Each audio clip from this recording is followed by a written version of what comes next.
Here we go. This is Chris from BattleRap.com. I'm joined by two MCs who were on the King of the Dot Ground Zero card last night. Stalk and Lex D. Stalk, how are you? I'm doing dandy. How are you doing? I'm well. And Lex, how are you feeling? I'm feeling okay. Woke up next to like a Vietnamese hooker, so that's always interesting. Good. Back home, or are you still in Fresno? I'm not sure where I picked her up. Actually, that's the scary part. I don't know if I have to drive her back. If Lex was still in Fresno, I would be the Vietnamese hooker. Yes.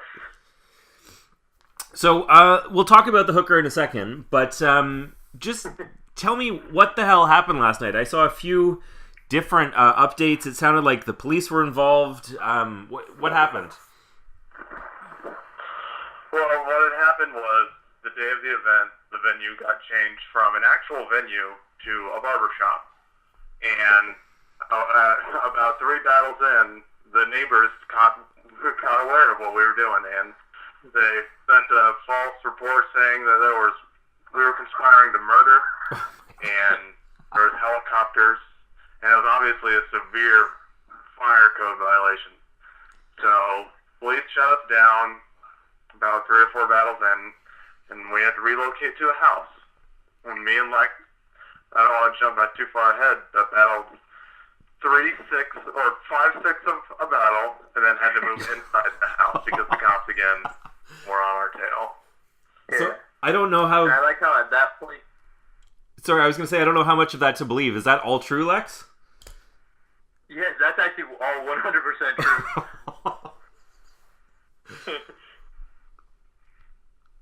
So, from your perspective, Lex, how did it go down there?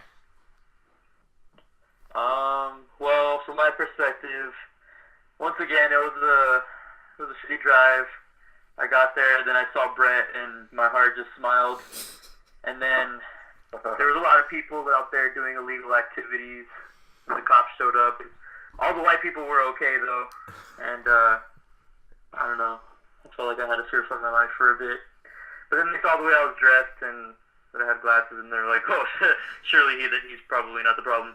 And, yeah, so it was a small barber shop. It looked packed. It was pretty cool for the footage. Like he said, I think there was only like about 3 battles that got out, or that happened at the barber shop. And the cops came multiple times, actually. One time it was just 1 squad car, and then the other time it was like 7 cop cars. It's like we got like 5 stars on Grand Theft Auto. There was like helicopters and like 7 cop cars. And that's when we realized we probably had to move to a house. And once we moved to the house, like Brett said, we got like 5 rounds out, and then the cops came by again. And then I actually liked how we turned off all the lights, and we all just like, we did that whole strategy where like, if we don't move, maybe they won't see us. And then after 5 minutes of that, I think we all realized, okay, this is stupid, so we just went inside the house. And then that's where I finished up my 3rd round, which was the last round of the battle. Okay.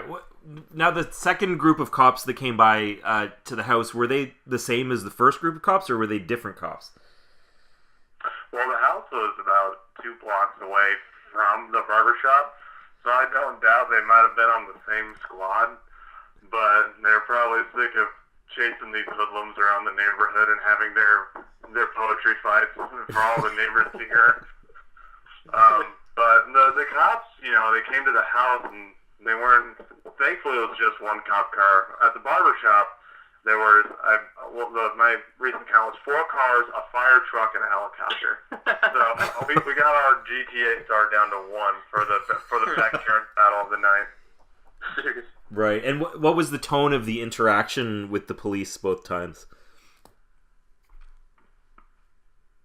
Oh, well, at first it was pretty urgent.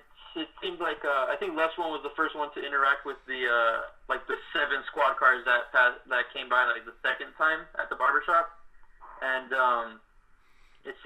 you could tell he's done this before, and he was just trying to reason with the cops because the cops really weren't giving us much chance at all. And after a little bit of reasoning, the cops let us continue. It seems like for a bit, and for some reason they still stayed outside, surrounding the door. So we were able to get I think it was Urban versus Type Z, most of the battle out, and then as soon as Type Z finished his third round, Urban had 1 round left to go, but Mad Flex came in and he seemed pretty urgent. He kind of signaled Malthon and Lush One and telling them, they're like, yo, we gotta like get everyone out right now. I guess Mad Flex was like stalling them for like 20 minutes, like the supervisor was there, and I just want to take this time to let everyone know that Mad Flex is probably the greatest person of all time. So that's just a side note. And so yeah. Yeah, I can confirm, cosign, agree, and stamp that Mad Flex holds life down. It's really awe-inspiring.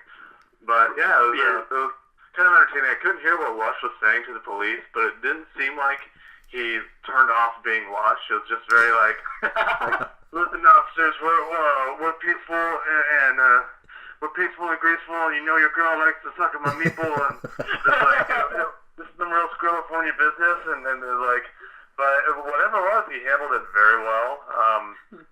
And Mad Flex, helped him to kind of blow things over. And shout out to those guys as well as Malathion, because when we went to the house, it was literally a dude's backyard, and Malathion was there, and like, he was into it. He was like, fuck it, we're in a backyard, let's make the most of it. He acted like it was the Staples Center of backyards.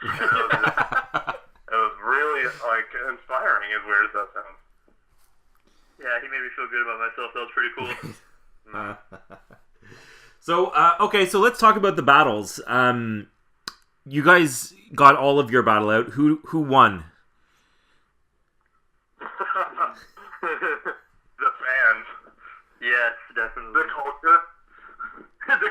We did it for the culture. Yeah. No, I don't know.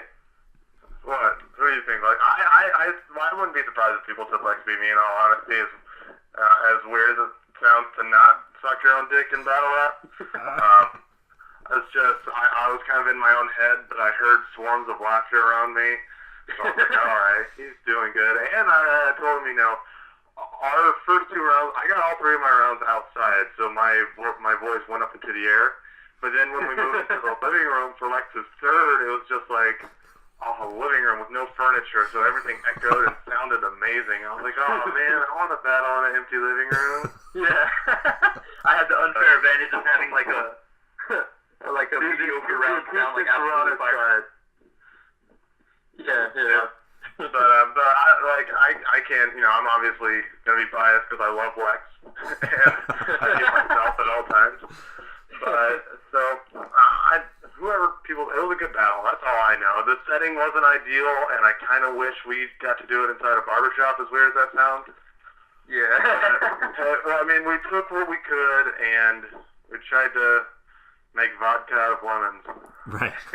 Yeah, I think we took a bad situation, probably made the most of it. It was, from what I remember, it was like a hilarious battle. You'll probably see me in the camera shots like an idiot, just like cracking up at all his rounds. And aside from that, it was an absolute bar fest. I don't know. It was, we really represented bars over jokes that night. And man, laughing stock. Like one line that's like just like sticks in my memory right now is I forgot. It was kind of like a scheme where he was just like kind of like mentioning how like he's beating opponents that beaten me, and then he got to like the part where he was like, and we both battled Cobalt, but that's something we don't like to talk about. I absolutely died at that. Whatever happened to Cobalt? Well, I mean, obviously we're madly in love with each other, so you're not going to get a straight answer out of either of us.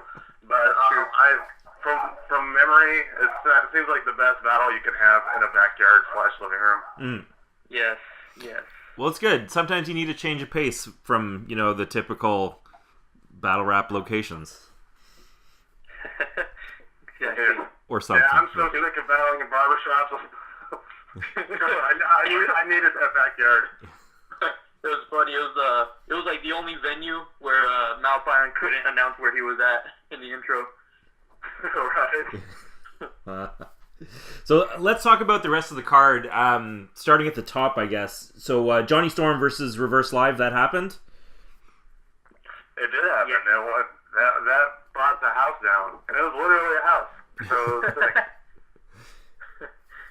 Bars. I don't know. that's the only review you're gonna get from us in that battle. No, but actually, it was really, like from my perspective, it was a really good battle. I felt like the highlights of that battle were Reverse Light's first round was probably the best round of the battle. And then Reverse had like a fire third round, and I feel like Reverse kind of it seemed like he kind of struggled to get through a second, but he ended it on a really good like freestyle. And then Johnny Storm had 3 consistent rounds. So yeah, I remember Johnny Storm like had just the big climactic third round where he's like, I'm gonna discuss everything going on right now, and it was just really strong. It had a really good old grind time Zen vibe, and I remember. Johnny Storm had a shirt that said like Al Capone, a little logo on the corner. It looked like a dishwasher shirt, and Reverse Live goes, and fuck whatever restaurant this is, and plays with the shirt. Yeah, that was the freestyle at the end of the second. Yeah. Cool. And Johnny Storm had a line. Like the notable lines was Johnny Storm had a line where he told Reverse Live that his face looks like a pound of pillows. I really enjoyed that. And then Reverse Live, I can't really think of any there, but I just remember his first and third being like extremely fire. And and I remember seeing that Avocado was reacting a lot to Reverse Live. That's how you know it was good. Right. I also just like looking at Avocado. Avo was filming everything? No, he was just in attendance. Okay, gotcha. Although, shout out to Avocado when the event got shut down and before we knew we had a house to go to, we asked him, Kyle, if we go to, let's go to my house and we'll pay you in beer if you'll film me and Lex. And he was like, hell yeah, I'm super down. Yeah. So shout out to Avocado for being the greatest dude in the world. Yeah, Avocado and Madflix are fighting for the greatest person on earth position right now, and it's not an easy battle. And of course they're going to tie. They're going to tie easily, like Tiger. Bars. I feel like the nicest guy, like they'd both concede to each other if they're that nice. Yeah. Yes. Tell me about Mega versus A-Class. Stalk, start us out on that one. Oh man, that was a mirror match. I'm just kidding. No, it was really good. Mega before his battle was like, this is my best performance yet. Which people say, and I believe everything that man says, but I was like, alright, well, that sounds good. And then I think it was, his performance was great, his delivery was great. I mean, he had some stuff like a Big Trouble Little China line, which I think has been said before, but he said it so creatively and cleverly that it was just that burning hot fire. So, and then, I mean, not to take anything away from A-Class, because A-Class brought too, he was super good. Neither of them slipped, stuttered. It was very even and fair. What'd you think, Lex? Yeah, that may have been the best battle of the night, actually, in my opinion. Just because of all the circumstances. That was one of the battles that we were able to get out in the coveted venue of the barbershop. There's a guy getting a haircut in the back. It was beautiful. But they were able to get all 3 of the rounds out perfectly. I think hands down the best I've seen from Megadeth. It was very impressive. He had like a shouting first round, and then his second round, he just pretty much just like on swag alone, just kind of just talked out his second round, and it was amazing. And then the third round was a mixture of both. He kept playing with our hearts like that. And I remember him telling A-Class, "You're not even Asian. You're a Mexican who's downsy," and watched all about that. That was a good line. Yeah. Oh man. But again, it wasn't. I think it was a killer performance from Mega. I think A-Class did really good. It wasn't a body at all because A-Class held his own every step of the way. But I think Mega stomped his foot down really hard in that venue. Yeah, he had a point to prove. Mm-hmm. And the third main event battle of the night, Joe Cutter versus Caddy Ron. I saw a picture of both of them. They were there, but the battle didn't happen. No. So, Lex, tell me what happened there. No, they were both there, and I saw Cutter at the house that we moved to, and he was visibly upset. I heard his bars, and I know he was very ready, and, they both traveled far, and so it's kind of upsetting that didn't happen. A lot of people wanted to see it, but shit happened. What, did Caddy just disappeared once you guys went to the house or something? Cadillac Ron did not. I think Lush One and Caddy didn't make it to the house, but Joe Cutter did. Oh, okay. And this is like in the middle of all the changes and the cops and everything. Right. I saw Lush post recently that they were going to try and add any battles that didn't happen to the next, what is it, like the November 8th card that's coming up? Yeah. I'm assuming that would probably be just Cadillac Ron versus Joe Cutter, because I think at this point in Lush's mind, from what he knew, none of the battles were able to happen, but so that's how hectic the night was, just in the middle of all the fiasco that we actually did get some of the battles out of the way. I do believe that, I'm not quite sure, because you can only trust Urban the Element so much, but I believe him versus Type Z is also happening at that event as well. Apparently they got 5 of 6 rounds out, but they might redo it. I told Lex, I was like, dude, if this shit goes awry, let's go to Canada and do it up there. Right. Hell yeah. Okay, so that might happen, might not happen. I guess we'll see what happens. What would you say? It's up in the air like a trapeze artist. Next Indeed. What would you say was the worst battle of the night?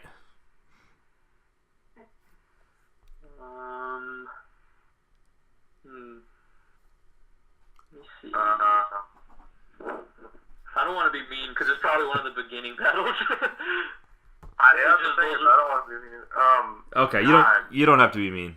You know what? I could tell you the worst rounds. Oh yes, please, yes.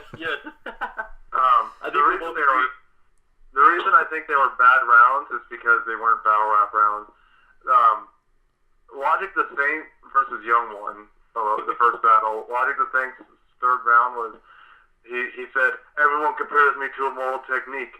So how about this? I'm going to do a round about the government. And so that was kind of, I like Logic a lot. He's really talented, but I don't like those type of rounds that aren't towards your opponent, really. And then Billy Boondock, his third round was towards Johnny Storm. He's like, where's Johnny Storm? Hey, fuck you, for like a minute. And I wish he was putting it to his opponent, because his opponent, Rubatung, was very good. And surprising, like, he shut shit down. And so I didn't really agree with both of those. And, I don't agree with battling outside. But other than that, I think every battle in itself was good. Yeah, it had something to look for. Hey, look, I wasn't in there for AB Hoggish and Why Not? And it sounded super quiet. Can you explain that, please, for everyone?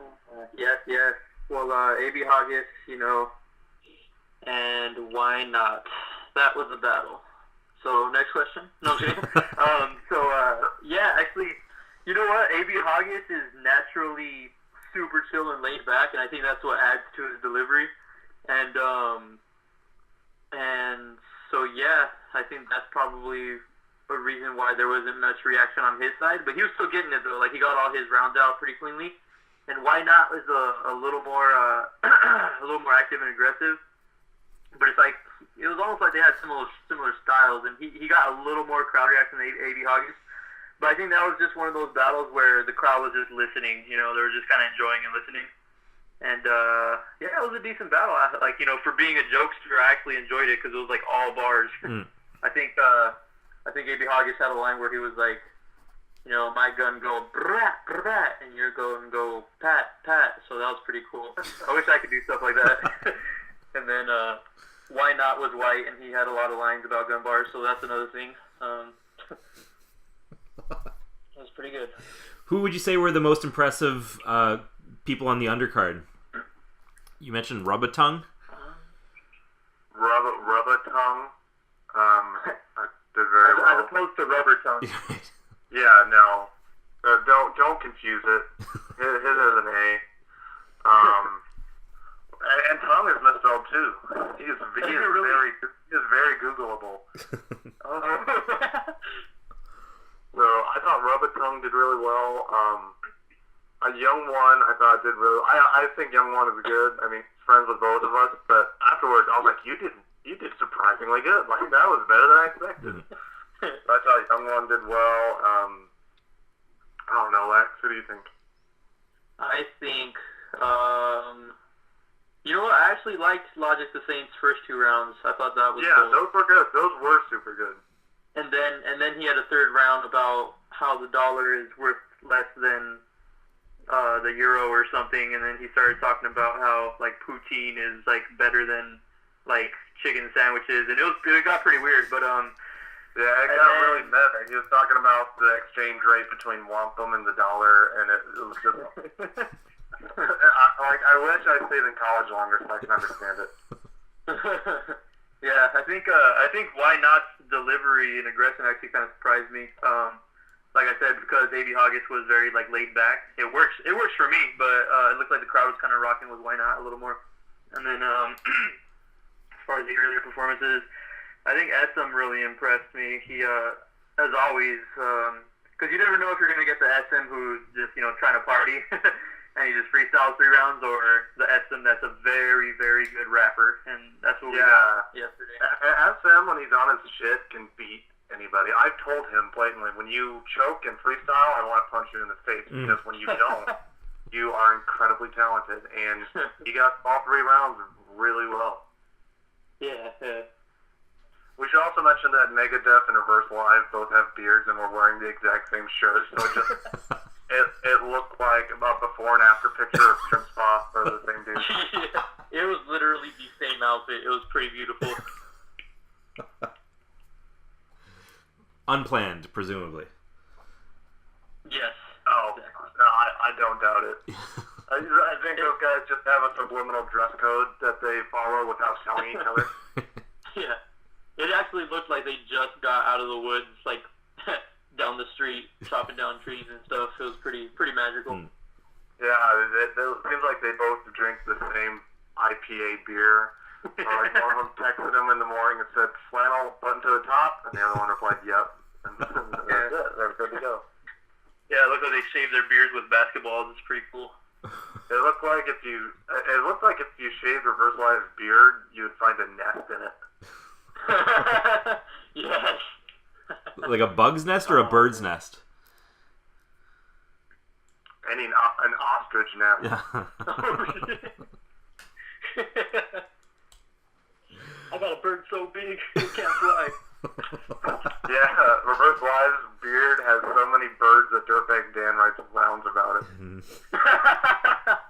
Bard. Oh man. All right. Well, I think we'll leave it there unless there's anything else, of note that we should be talking about.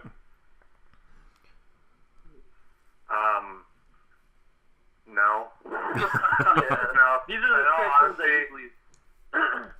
Like it was a clusterfuck. It was we were doing shit on the fly, but I mean, Lush, Malathion, and Senna did what they could to salvage footage because a lot of people traveled. And, I wasn't the happiest camper at the end of the night. I don't think Lex was, because it's just the setting was not conducive to our performances, but at the same time, people worked really hard to, accommodate people who flew out and drove 3 hours. So they bent over backwards to get what they could. It might not be the most polished product, but, shout out to people who don't throw in the towel when they see the first siren. Nice. Well put. Yeah. I also want to note that AM was there, and he had the skin tone of a Simpsons character. I still haven't found out what race he is, so we're gonna have to get gonna have to keep you posted on that as soon as I find out. Battle.com exclusive. AM's race. What is it? Usually I would pipe in and say, like, oh, well, actually, he's this, but I don't know either. Yes. Nobody knows. I think AM is a product of what, racial mixture is going to be 200 years in the future. Is we're all going to be this ambiguous caramel tone that AM is 200 years ahead of the game on. Yeah, I believe that AM's race, like on the application, is American $10 bill. That's what his race is. AM, when he applies for college, can fill any ethnicity box, and like the counselor will look at him and go, "All right, I can see it." AM looks like a yellow crayon. AM's Crayola color would be a series of question marks. Bars. Oh man, we love you, AM. We love you, AM. AM is that dude. Like, there are a lot of people who didn't battle that were there. AM, Mad Flex, Fredo, just a lot of dudes came out to support. It was really awesome because I live in Fresno, and Fresno sucks. So shout out to anyone that came out here just for the name of Battle Rap. Mm-hmm. Nice. And what's next for you guys, Lex? What do you got coming up these days? Well, I actually have 2 battles confirmed for the rest of the year. Man, one of my goals for sure is to get out to Toronto, though. That's because I've been to Vancouver, Calgary, and Edmonton, and man, that's like the one thing I want to get out of the way now is Toronto.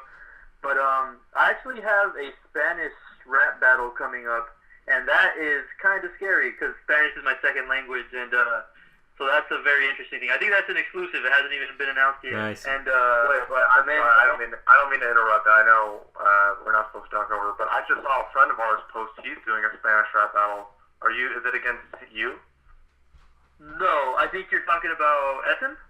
Yeah. No, yeah, Essen has a different opponent that day, actually. Oh, okay. Yeah, so and then I have another battle in December as well. The only information I have about that I could probably release is that Cortez has battled him before, so it should be interesting. Oh, fuck yeah, Lex B versus Hitman Holla. Yeah, exclusive, BattleRap.com. I was thinking Averb. Yeah. And as for me, I actually don't have any battles planned. I've been meaning, obviously, I was booked to battle in Canada for first defense against Ellipsis, and I had some stupid passport issues that actually interrupted passport processing for a couple of thousand people. So that wasn't fun. But I'd like to go up there and make that battle happen. I feel like I owe him one. But I don't have anything booked. I kind of space my thing out because I'm lazy. And this has nothing to do with California, but there's a battler for my battle named E. Farrell, and basically I'm going to devote the rest of my year to getting E. Farrell out to California to battle. That's my agenda for the rest of the year, getting E. Farrell up here to battle. To battle you or to battle anyone? He can battle a dumpster. It'll be 3 rounds of fire anyways, it doesn't matter. That's the kind of thing you need to start a Kickstarter on RMBVA with. Yeah. That'd be great. People love him on that RMBVA tip. Mm-hmm. So that's actually a brilliant idea. Thank you. I'm gonna steal it and say that I thought of it. You can have it. I feel like I'm like the only person not on RMBVA, and I'm like kind of known for being a nerd, and I feel like I should be on there, but I don't know how that operates. I only check it when my battles drop, and I usually cry at the end, but it's a good experience. Guys, we'll end it there. Thank you very much, and we'll talk to you again soon. Thank you for having us. Thank you for having us.